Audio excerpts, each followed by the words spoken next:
because the frustrations have built up, and now I'll speak for myself, the frustration is at a very high level, that there are key priorities provincially that we're communicating to the federal government, and we're just not seeing that reaction that we would hope. Hashtag Alberta's separation is trending on X.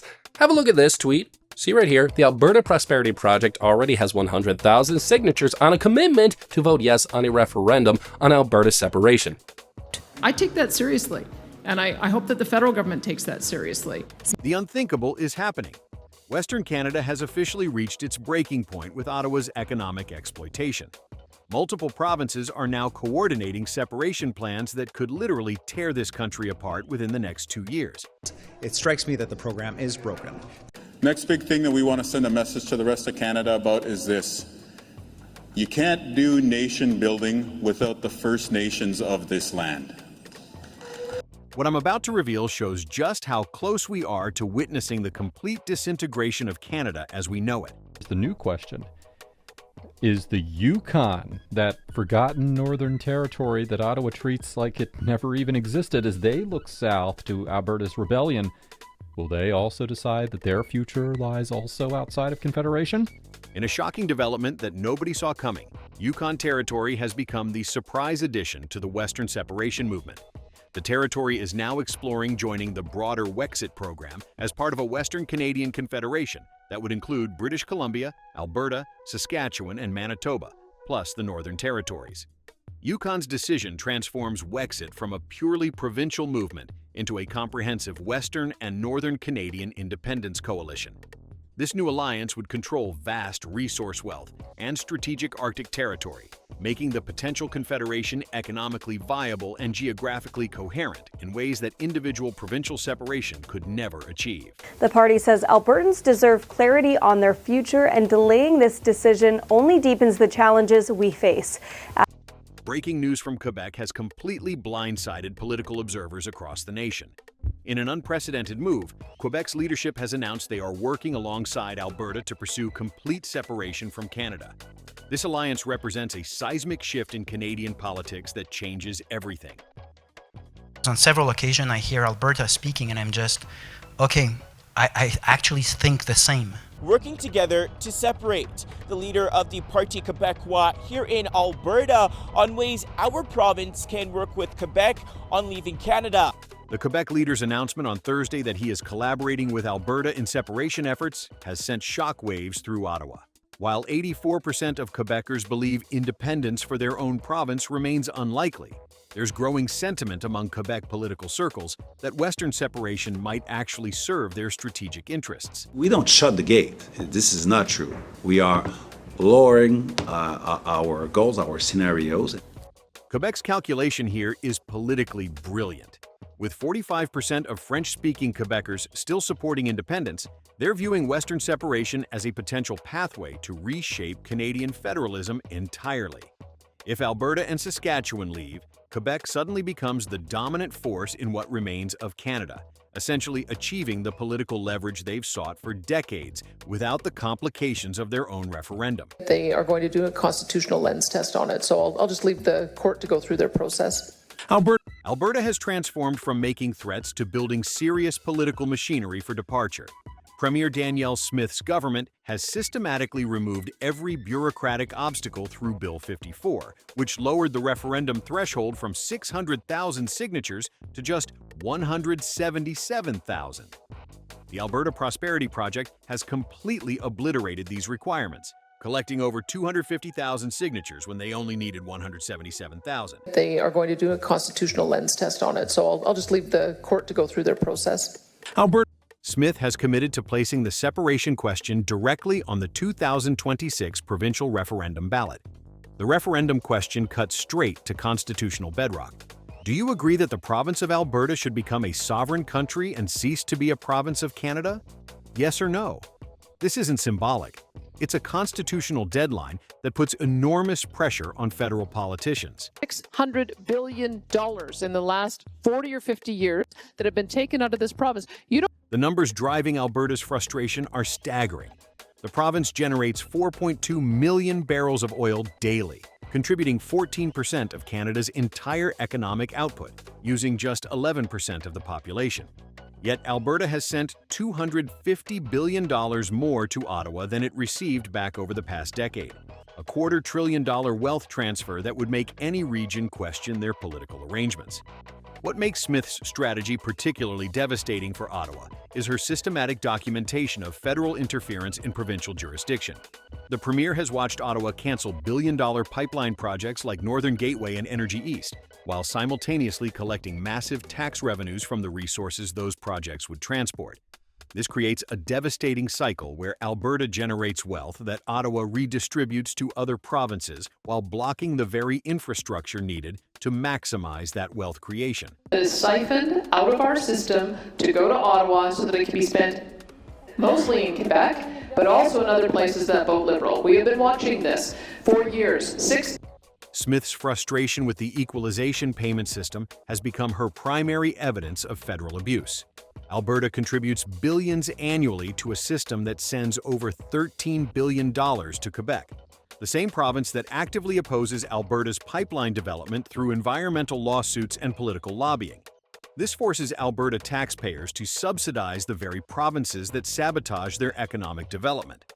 Current polling shows 49% of Albertans now support separation, up from 38% before the last federal election.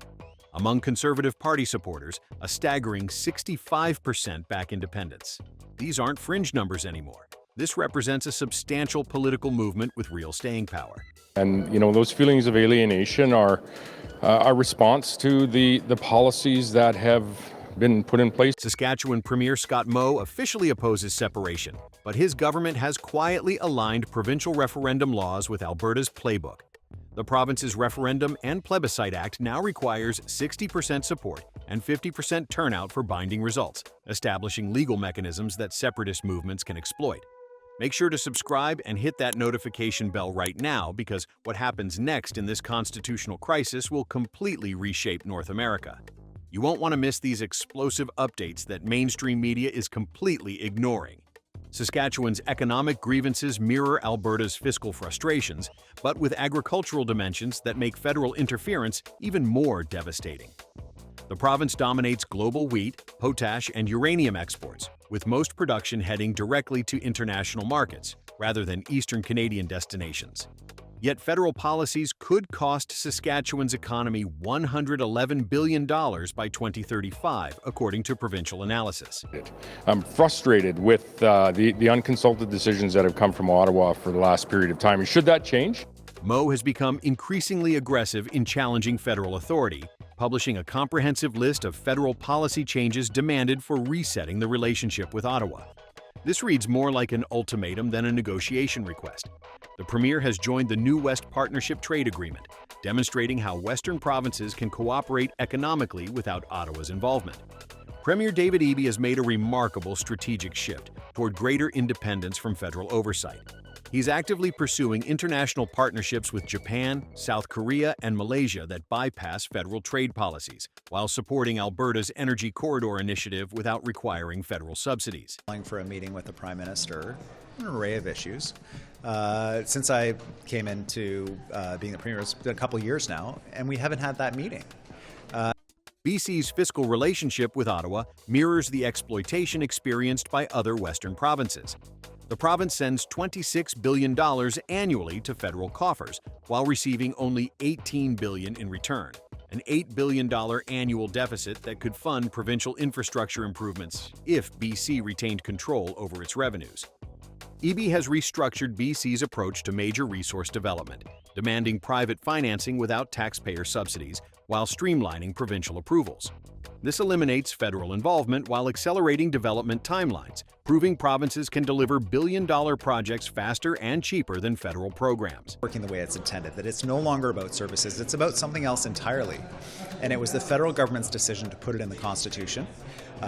Among younger British Columbians, 37% believe their province could function independently, while 66% of Cascadia independent supporters fall within the 18 to 34 age demographic. These numbers suggest that separation sentiment will strengthen as older generations attached to federal institutions are replaced by voters with weaker emotional connections to Canadian identity. Manitoba quietly playing the corridor card.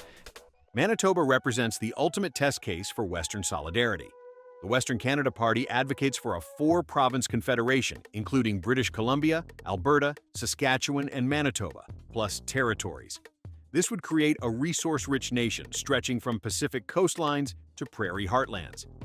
Manitoba's strategic position as the gateway between Western and Eastern Canada makes it crucial for any separation scenario.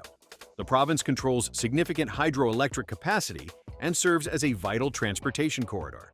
While separation sentiment isn't as strong in Manitoba as in neighboring provinces, their inclusion would be essential for Western Confederation viability. We're putting in the work at the provincial level, but we need to hear the federal leaders talk about you, the people, and put you first.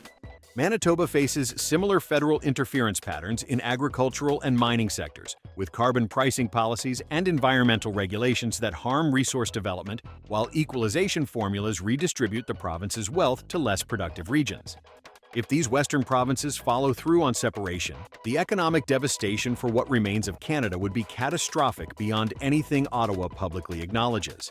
We're talking about losing approximately 75% of Canada's oil and gas production, massive agricultural output, and some of the most resource-rich territories in North America. The federal government would face an immediate fiscal crisis as equalization payments collapse and the tax base shrinks dramatically. Independent states as a matter of international law, and the Supreme Court did acknowledge that that was a possibility. Without Alberta's $70 billion annual contribution to federal coffers alone, Ottawa would face an immediate $20 billion shortfall. The domino effect would be devastating. Quebec would lose the $13 billion in federal transfers funded primarily by Western resources, forcing them into their own fiscal emergency that could make sovereignty economically mandatory rather than culturally preferred. Consider what remains of Canada in this scenario. Ontario and the Maritime provinces would inherit a politically fragmented, economically unviable confederation stripped of its resource wealth and conservative voting power. The Western Confederation would control 40% of Canada's trade by value through Vancouver's ports, vast energy reserves, and agricultural production that feeds global markets. This isn't just political separation, it's economic warfare that would permanently reshape North American geography and leave Eastern Canada struggling to maintain basic government services without Western subsidization. If you don't want to miss out the massive developments in this exit movement, hit subscribe now, because 2026 is shaping up to be the year that completely redraws the map of North America.